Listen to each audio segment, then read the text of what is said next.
जय हिंद। देखिए यहाँ पर हिंदी के पेपर में क्वेश्चन नंबर यहाँ पर 22वां पूछा जाएगा। इसमें देखिए लिखा होगा दिए गए पद्यांश पर आधारित यहाँ पर किसी एक को हल कीजिए। यहाँ पर देखिए एक का वाला होगा और एक अथवा करके आएगा खा वाला होगा। ये दो पैराग्राफ पूछे जाएंगे। इन दोनों पैराग्राफ में से आपको एक का ही आपको क्या करना होगा, प्रश्नों के उत्तर देना होगा। प्रश्न किस प्रकार से पूछे जाएंगे, प्रस्तुत पद्यांश का संदर्भ लिखिए, फिर रेखांकित अंश की व्याख्या कीजिए, फिर एक प्रश्न होगा उसी को हल करना होगा और ये 6 मार्क का पूछा जाता है। तो आज के वीडियो में यहाँ पर आप लोगों को बताने वाले हैं जो पद्यांश होता है इसको कैसे हल करना है बोर्ड एग्जाम की कॉपी में, कौन सी गलती नहीं करना है। तो वीडियो को पूरा जरूर देखना। और देखिए सबसे ज़्यादा वायरल और सबसे ज़्यादा पूछा जाने वाला ये पैराग्राफ बताने वाले हैं। पहला पैराग्राफ कौन है, देखिए यहाँ पर चरण कमल बंदो हरिराई, जाकी कृपा पंगु गिरि लंघे, अंधे को सब कुछ दर्शाई, बहिरे सुने गूंगी पुनि बोले, रंग चले सिर छत्र धराई, और सूरदास स्वामी करुणा में बार बार बंदो तिहि पाई।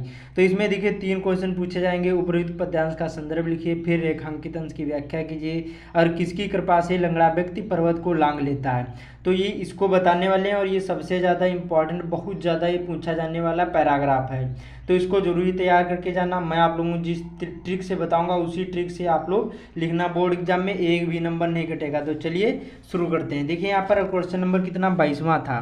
सपोज करें कि 22वां क्वेश्चन का ये का वाला है यहाँ पर। तो इस प्रकार से जैसे क्वेश्चन पूछा गया है तो इसको कैसे हल करना है, ध्यान से वीडियो को देखना तभी समझ में आएगा।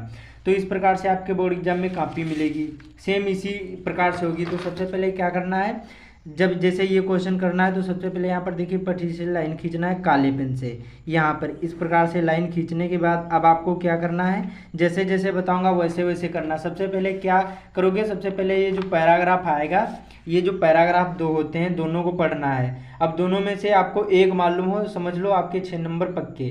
अब देखना है सबसे पहले इस पैराग्राफ को पढ़ना है। इसमें से कुछ ना कुछ ऐसे पॉइंट आपको मिल जाएंगे उस पाठ से रिलेटेड, चाहे आप लोग किसी भी क्लास में हो, सभी पाठ में अलग अलग होता है। जैसे शीर्ष जटाउर बाहु बिला, यहाँ पर विशाल विलोचन लाल तिरछी सी भौं। तो इसमें देखिए फिर उसके बाद में क्या, तून सरासन बान धरे तुलसी, बान मार्ग से सुठ सौ है। तो इसमें तुलसी शब्द दे दिया गया है। तो ये किस पाठ से लिया गया है, तो ये यहाँ पर धनुष भंग से लिया गया है। और तुलसी इसके तुलसीदास जी इसके कवि हैं। तो मतलब उस पाठ से कुछ ना कुछ रिलेटेड मिल जाता है। तो पैराग्राफ को पढ़ लेना है दोनों, और जब पता चल जाएगा, पाठ का नाम मालूम होगा और यहाँ पर कवि का नाम मालूम होगा, तभी आप लोग संदर्भ लिख पाओगे।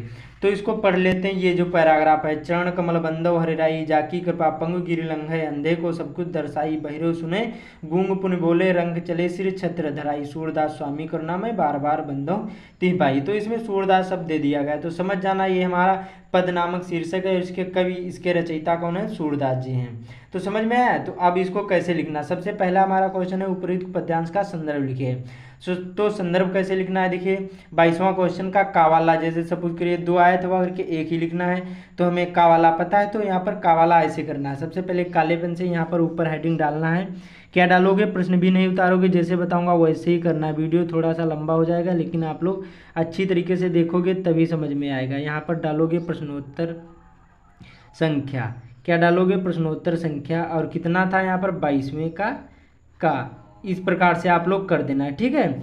उसके बाद में अब देखिए आपको क्या करना है, संदर्भ लिखने से पहले संकेत लिखना। संकेत में पहले के 2 शब्द और आखिरी के 2 शब्द। इससे क्या होता है, जो एग्जामिनर होगा वो समझ जाएगा कि बच्चे ने इसी पैराग्राफ से लिखा है। तो ये जरूर लिख देना, ठीक है। तो यहाँ पर संकेत ऐसे हेडिंग डाल देना है। और यहाँ पर ध्यान रखना, बोर्ड एग्जाम में जाओगे तो यहाँ पर नीले काले पेन यूज करना है, अदर और कोई पेन नहीं यूज करना है। और जेल वाले नहीं होने चाहिए, डॉट वाले पेन यूज करना है। तो यहाँ पर चरण, फिर यहाँ पर कमल, फिर डॉट डॉट करके आखिरी में लिख देना। क्या लिखोगे यहाँ पर, आखिरी के 2 शब्द तिहि पाई। ध्यान से वीडियो को देखना, अच्छी तरीके से बताऊंगा जिससे आप लोग हमेशा हमेशा के लिए कभी भी भूलोगे नहीं। तिहि पाई, ये आपका हो गया यहाँ पर संकेत। अब देखिए काले पेन से हेडिंग डालना, पहला रोमन अंकों में लिखा हो रोमन अंकों में लिखना, जो ABCD में लिखा हो तो ABCD में, प्रश्न नहीं उतारना है। उपरोक्त पद्यांश का संदर्भ हमें पता हो गया, पाठ का नाम यहाँ पर पद है और कवि कौन है, सूरदास। तो यहाँ पर पद्यांश का संदर्भ लिखना है, पहला है। तो यहाँ पर आपको क्या करना, कुछ भी नहीं करना, बस ऐसे यहाँ पर पहला रोमन अंकों में ऐसे कर देना है। अब यहाँ पर केवल हेडिंग डालना है संदर्भ, बस प्रश्न भी नहीं उतारना, कुछ भी नहीं करना, टाइम भी बचेगा, अच्छी तरीके से नंबर भी मिलेंगे। कोई भी पद्यांश से रिलेटेड आ जाए 22वें क्वेश्चन में तो ऐसे ही संदर्भ लिखना है। तो कैसे लिखना, प्रस्तुत पद्यांश। अब देखिए पद्यांश आपको थोड़ा सा बता देता हूँ कि पद्यांश किसको कहते हैं। जो कवितानुमा होता है इसको हम पद्यांश बोलते हैं, और गद्यांश किसको बोलते हैं, जो कहानीनुमा होता है। तो ये समझने की ट्रिक होती। पद्यांश हमारी पाठ्य पुस्तक, क्या है, हमारी पाठ्य पुस्तक, पाठ्य पुस्तक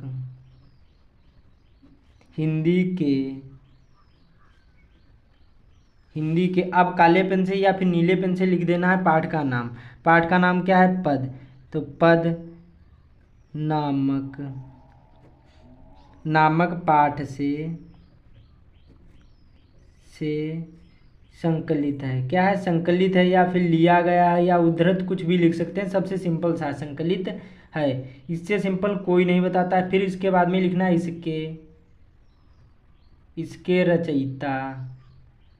अब देखिए जो पद्यांश होता है इसमें कभी भी आप लोग लेखक नहीं लिखोगे, रचयिता लिखा जाता है। ठीक, कवि या रचयिता लिख सकते हो। इसके रचयिता कौन है, श्री सूरदास जी, सूरदास जी हैं। ये आपका संदर्भ हो गया। इस प्रकार से आपको लिखना, कोई भी यहाँ पर आ जाए पैराग्राफ पद्यांश में 22वें क्वेश्चन में, तो यहाँ पर पाठ का नाम चेंज कर देना है, और यहाँ पर कवि का नाम दूसरा हो, जैसे तुलसीदास हो तो धनुष भंग यहाँ पर पाठ का नाम कर देना है, और यहाँ पर तुलसीदास जी लिख देना। बाकी सेम ऐसे ही आपको संदर्भ लिखना है, कोई भी यहाँ पर पद्यांश वाला हो। अब दूसरा हमारा क्वेश्चन कौन सा है कि रेखांकित अंश की व्याख्या कीजिए।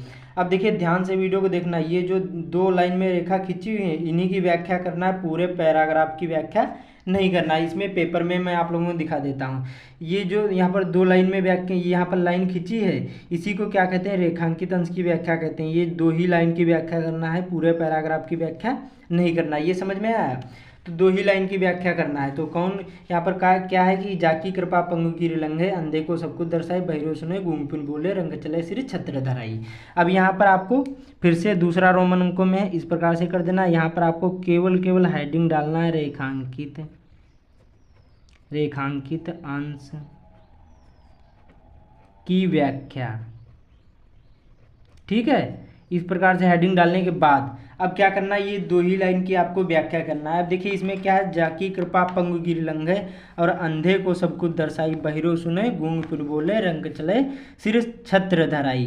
तो इसमें क्या बताएगा, देखिए बहुत सिंपल सा है। मैं उस, यहाँ पर क्या है, मैं उस ईश्वर के कमलावत चरणों की वंदना करता हूँ जिनकी कृपा से लंगड़ा व्यक्ति, इस प्रकार से लिख देना है नीले पेन से कि जिनकी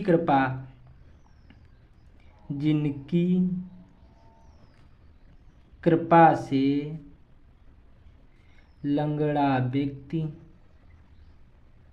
क्या है, लंगड़ा व्यक्ति पर्वत पर चढ़ जाता है या फिर लांग लेता है, पर्वत पर चढ़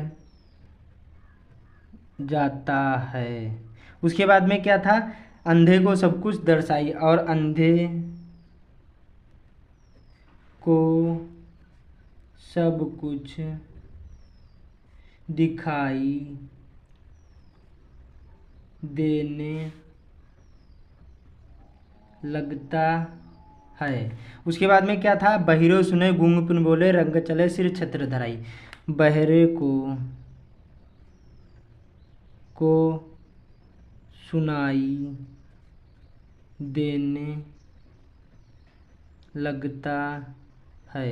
वीडियो को पूरा देखना, भी बहुत सारी चीज़ें आप लोगों को बताने वाले हैं। उसके बाद में गूंग पुन बोले, गूंगा पुनः या फिर दोबारा बोलने लगता है। और यहाँ पर रंग चले सिर छत्र धराई, और यहाँ पर जो भिखारी होता है क्या है, या फिर निर्धन व्यक्ति सिर पर छत्र धारण कर लेता है। निर्धन व्यक्ति सिर पर छत्र धारण कर लेता है। इस प्रकार से आपको रेखांकित अंश की व्याख्या लिखना है अच्छी अच्छी राइटिंग में। ये भी ध्यान रखना, मैं आप लोगों को बता रहा हूँ, वहाँ पर जाना है तो जितनी अच्छी राइटिंग होगी उतने अच्छे मार्क आएंगे। अब हमारा यहाँ पर तीसरा क्वेश्चन कौन सा था, ये भी बहुत ज़्यादा इंपॉर्टेंट क्या है, किसकी कृपा से लंगड़ा व्यक्ति पर्वत को लांघ लेता है। तो ये जो पैराग्राफ, ये जो प्रश्न होता है, इसी में यहाँ पर पैराग्राफ में इस प्रश्न का उत्तर मिल जाता है। तो क्या लिखा, बहिरो सुने घूम फिर बोले रंग चले, इस पे उसके ऊपर वाली लाइन में जाकी कृपा पंगिरी लंघ है अंधे को सबको दर्शाई। तो इसमें भगवान श्री कृष्ण के बारे में बताया गया कि इनकी कृपा हो जाने से जो यहाँ पर लंगड़ा व्यक्ति होता है ये यहाँ पर पर्वत को लांघ लेता है। तो इसमें जो हमारा है क्या है, भगवान श्री कृष्ण की कृपा हो जाने से यहाँ पर लंगड़ा व्यक्ति पर्वत लांघ लेता है। तो सिंपल सा है, यहाँ पर इस प्रकार से क्वेश्चन लिख देना है, क्वेश्चन नहीं उतारना है, केवल बस तीसरा ऐसे कर देना है, रोमन अंकों में डाल देना है और यहाँ पर आपको नीले पेन से लिखना है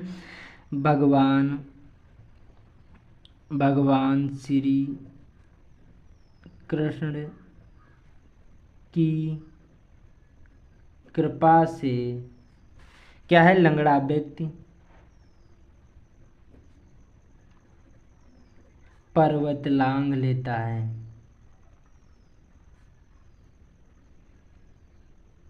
इस प्रकार से आपको लिखना है, जितनी अच्छी राइटिंग होगी उतने ही अच्छे मार्क आएंगे। तो इसी प्रकार से जो पद्यांश वाला होता है इसको हल करना है। बाकी इसको पहचानने की ट्रिक बता देता हूँ। कोई भी इस प्रकार से पद्यांश वाला 22वें क्वेश्चन में जो क्लास 10th में हो यूपी बोर्ड से, इस प्रकार से जो क्वेश्चन आ जाए पद्यांश यहाँ पर लिखा हो तो समझ जाना जो आपका संदर्भ होगा, जैसे मैंने ये बताया सेम ऐसे ही लिखना। केवल यहाँ पर पाठ का नाम चेंज कर देना है और यहाँ पर कवि का नाम कोई भी यहाँ पर हो, और आपको क्या करना, जितने भी लेसन हो उसके पाठ के नाम याद कर लेना, कवि के नाम याद कर लेना और समझना है कि कौन से पाठ से क्या रिलेटेड पूछा जाता है। तो उम्मीद करता हूँ आप लोगों को समझ में आ गया होगा। इस वीडियो को ज़्यादा से ज़्यादा शेयर कर देना, चैनल पर पहली बार आए चैनल को सब्सक्राइब भी कर लेना। तो मिलते हैं अगले वीडियो में।